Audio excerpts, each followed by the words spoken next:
कई अहम फैसले। मुख्यमंत्री युवा कौशल कमाई योजना को मिल सकती है मंजूरी। आज रेवाड़ी के दौरे पर रहेंगे सीएम शिवराज। महिला सम्मेलन में होंगे शामिल। कई विकास कार्यों का करेंगे लोकार्पण। धर्मतरी दौरे पर आज सीएम भूपेश बघेल। भटगांव में लगेगी जन चौपाल। कई विकास कार्यों का करेंगे लोकार्पण, भूमि पूजन।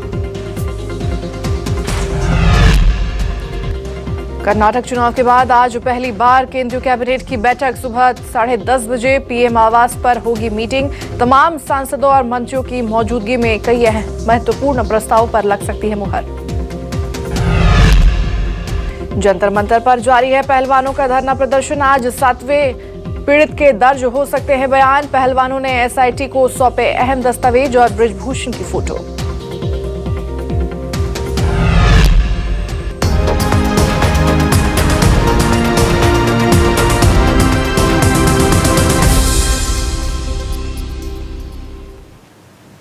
नमस्कार, न्यूज 24 मध्य प्रदेश छत्तीसगढ़ देख रहे हैं आप और मैं हूं आपके साथ ऐश्वर्या दुबे। बुलेटिन की शुरुआत करेंगे बड़ी खबरों के साथ और बड़ी जानकारी सामने आ रही है। धर्मतरी दौरे पर रहेंगे मुख्यमंत्री भूपेश बघेल। भटगांव में लगेगी सीएम की जन चौपाल। बड़ी खबर इस वक्त की।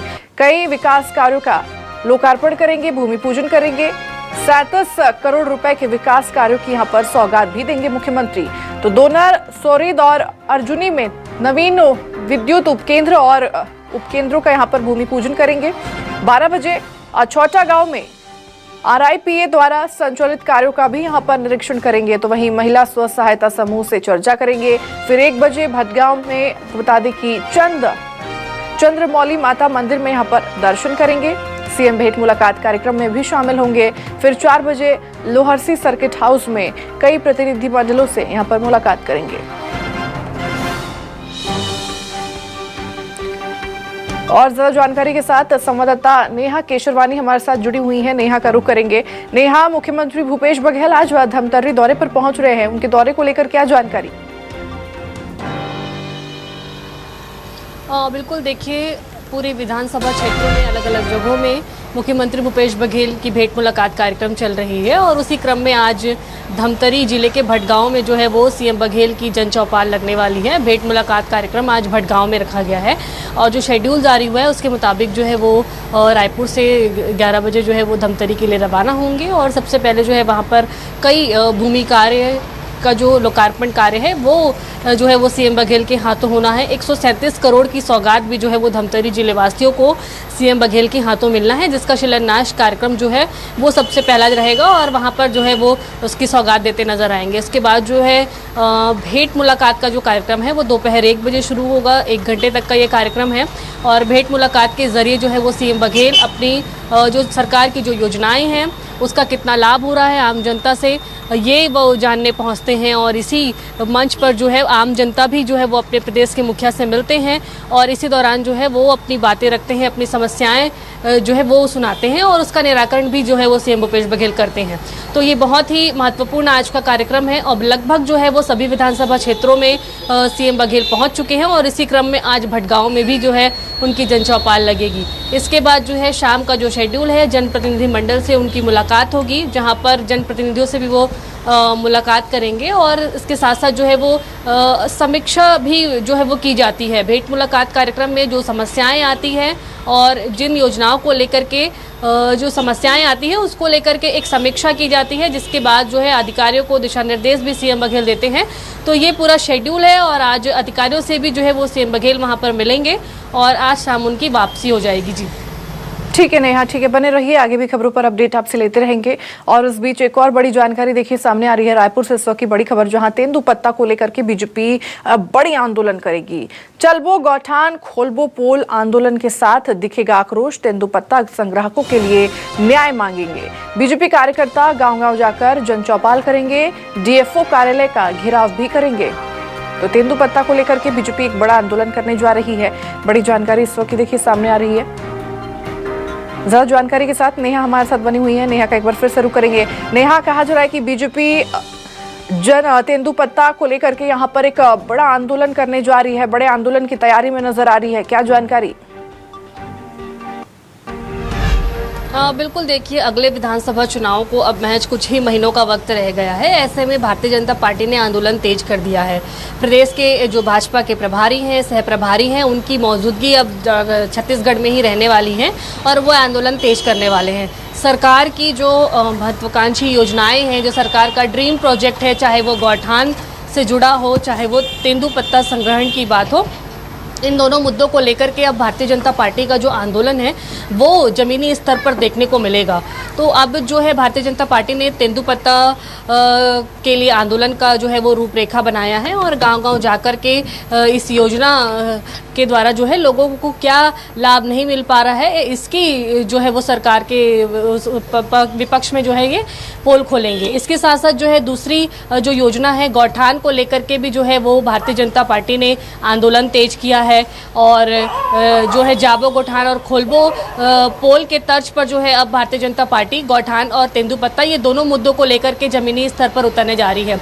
सरकार ने जो है वो तेंदुपत्ता संग्रहण की योजना है जिसके ज़रिए जो है प्रति मानक बोरा दर भी जो है छत्तीसगढ़ सरकार ने इसके दर में वृद्धि की थी और अप्रैल से ही इसकी जो है खरीदी की शुरुआत की बात कही थी और उसके बाद से ही जो है अब भारतीय जनता पार्टी इसको मुद्दा बना रही है और फिलहाल पूरी तरह से आंदोलन जमीनी स्तर पर किस रणनीति के आधार पर की जाएगी ये पूरी तरह से देखने वाली बात होगी।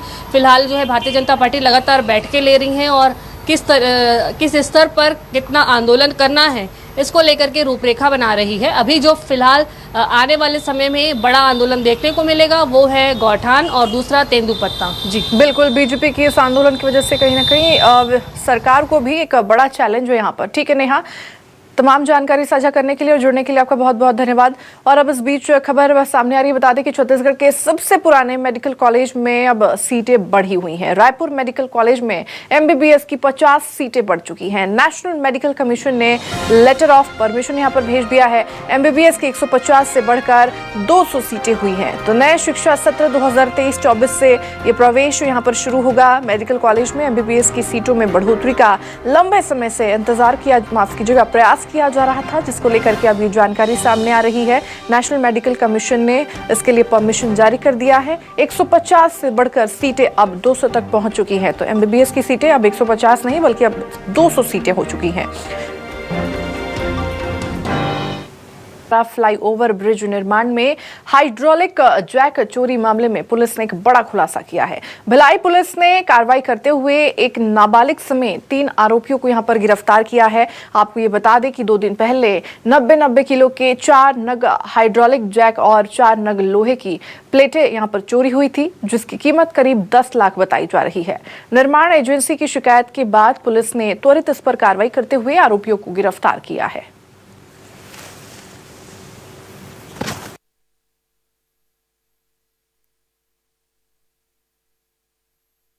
6 में से 4 हाइड्रोलिक जैक, जिसकी हर जैक की कीमत 2.5 लाख रुपए थी, 4 चोरों द्वारा 2 दिन पहले रात में 2:30 बजे चोरी की गई, जिसमें एक नाबालिग शामिल था। शामिल चोरों में 2 लोग पहले भी यहाँ गार्ड के रूप में काम कर चुके थे। हर जैक का वजन 90 किलो था। इस 360 किलो के जैक को इन्होंने घर में छिपाया हुआ था और ग्राहक बेचने के लिए ढूंढ रहे थे। दुर्ग पुलिस ने सटीक सूचना के आधार पर जैक को भी रिकवर किया है और चोरों को भी पकड़ा है। और अब बड़ी खबर सुकमा से है, जब बता दें कि इनामी नक्सली जयंताना सरकार गिरफ्तार। 5 मामलों में कोर्ट जारी कर चुका था वारंट। कहा जा रहा है कि पोलपल्ली के अरलपल्ली गांव का बताया जा रहा है ये नक्सली। 5000 का इनामी था ये नक्सली जयंताना सरकार, जिसको गिरफ्तार कर लिया गया है। तो सुकमा से बड़ी जानकारी सामने आ रही है। इनामी नक्सली यहां पर गिरफ्तार हो चुका है। 5 मामलों में कोर्ट ने वारंट जारी किया था। तो पोलमपल्ली के अरलपल्ली गांव का ये बताया जा रहा है ये नक्सली। नारायणपुर में बीजेवाईएम का प्रदर्शन देखा गया। रोजगार के मुद्दे पर बीजेवाईएम का ये हल्ला बोल है। सैकड़ों कार्यकर्ताओं ने पैदल मार्च किया है। तो रोजगार कार्यालय का यहां पर घेराव किया गया। बीजेवाईएम ने तहसीलदार को ज्ञापन भी सौंपा है। तो रोजगार के मुद्दे पर बीजेवाईएम का हल्ला बोल यहां पर देखने को मिला। ये बड़ा प्रदर्शन यहां पर देखने को मिला। रोजगार के मुद्दे पर बीजेवाईएम ने यहां पर हल्ला बोल किया है। तो तस्वीरें भी देखिए किस तरह से पुलिस ने यहां पर बैरिकेडिंग लगा करके रखा है, लेकिन फिर भी कार्यकर्ताओं का ये हल्ला बोल, ये प्रदर्शन आप देख सकते हैं। पुलिस के साथ भी यहाँ पर झड़प देखने को मिल रही है। झूमाझपटी देखने को मिल रही है। तो रोजगार कार्यालय का घेराव यहां पर किया गया है। रोजगार के मुद्दे को लेकर के यहां पर आपको बता दें कि तहसीलदार को ज्ञापन भी सौंपा है बीजेवाईएम कार्यकर्ताओं ने।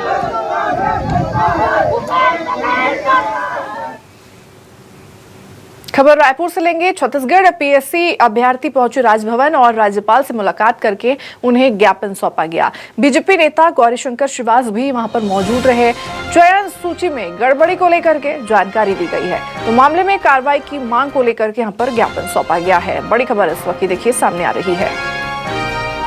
तो सीजीपीएससी अभ्यर्थी राजभवन पहुंचे, राज्यपाल से मुलाकात भी किया गया और आपको बता दें कि राज्यपाल से मुलाकात कर ज्ञापन सौंपा गया। वहीं बीजेपी नेता गौरीशंकर श्रीवास भी वहां पर उनके साथ मौजूद रहे। चयन सूची में गड़बड़ी को लेकर के ये पूरी जानकारी यहां पर दी गई है।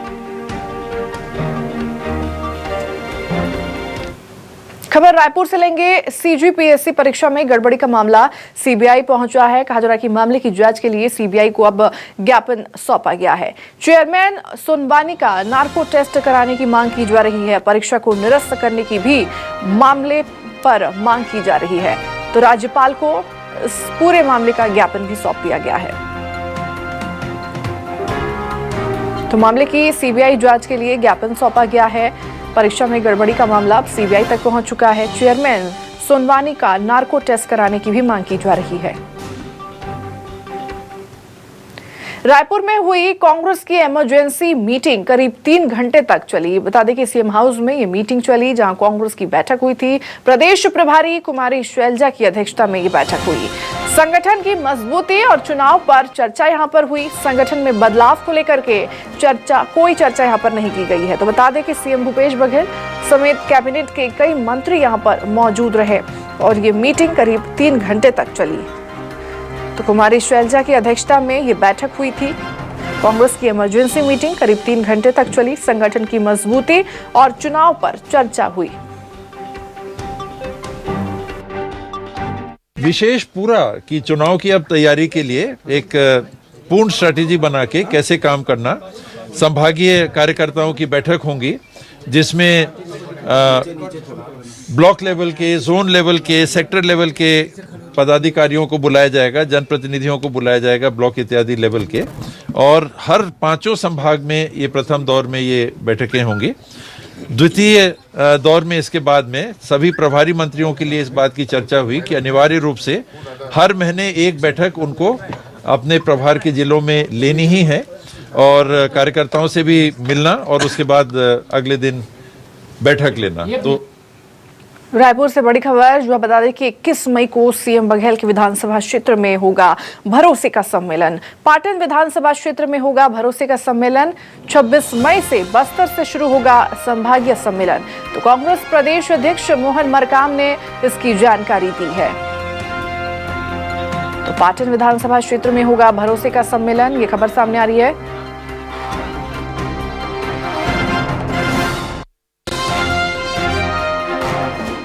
आने वाले दिनों में संगठन की गतिविधियों और रणनीतियों पे विस्तार से चर्चा हुई, जिसमें 21 तारीख को माननीय मुख्यमंत्री भूपेश बघेल साहब के एरिया में भरोसे का सम्मेलन, सरकारी सम्मेलन होगा, जिसमें जितने भी राजीव गांधी जो देने हैं किसानों को देना है उसके बारे में, और 26 तारीख से संभागीय सम्मेलन बस्तर से हम लोग शुरुआत कर रहे हैं। तो आने वाले 2023 के लिए संगठन स्तर पर उसके लिए जांगीर चांपा के रोगदा गांव में जहरीली शराब पीने से 3 लोगों की मौत पर सियासत गर्म है और इसी कड़ी में आम आदमी पार्टी का डेलीगेशन पीड़ित परिजनों से मुलाकात के लिए पहुंचा। बता दें कि जिसके बाद पार्टी के उपाध्यक्ष आनंद प्रकाश मीरी ने प्रेस कॉन्फ्रेंस कर मृतकों के परिजनों को 50-50 लाख और सेना के जवानों के परिजन को 1 करोड़ मुआवजे की मांग की है। इस दौरान आपने बघेल सरकार पर जमकर हमला बोला और मृतकों की पोस्टमार्टम रिपोर्ट को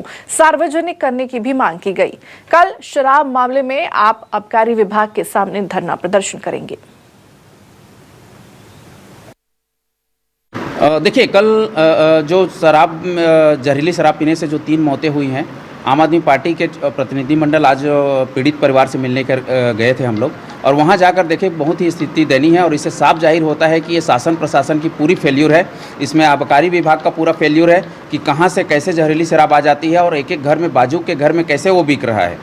और दूसरी मांग हम ये करते हैं कि जितने भी पीड़ित परिवार हैं, 2 परिवारों को 50-50 लाख रुपए की मुआवजा की मांग करते हैं। साथ में एक एक परिवार के एक सदस्य को उसकी सरकारी नौकरी की मांग करते हैं। देश ने एक सैनिक को भी खोया है आपके फेल्यूर की वजह से, इसलिए हम मांग करते हैं कि उनको 1 करोड़ रुपए की सहायता राशि मुहैया कराया जाए और साथ ही उनकी जो माता है जो बीमार पड़ी हुई है तो उनकी जो इलाज की पूरी व्यवस्था है शासन करें।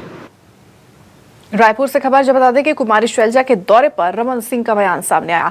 प्रभारी आते हैं तो कुछ ना कुछ विषय को लेकर के आते हैं। प्रदेश में हलचल हो रही है, एक महत्वपूर्ण विषय वो भी है छत्तीसगढ़ में करप्शन रोज रोज उजागर हो रहे हैं। सरकार के संरक्षण में सिंडिकेट ने 30% अवैध शराब बेची है।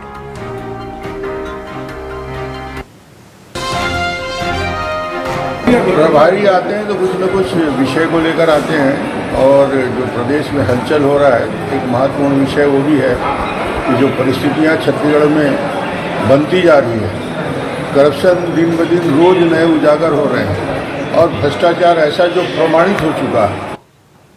तो फिलहाल के लिए मेरे साथ इस खास बुलेटिन में बस इतना ही। मध्य प्रदेश और छत्तीसगढ़ की तमाम बड़ी खबरों के लिए आप देखते रहिए News 24।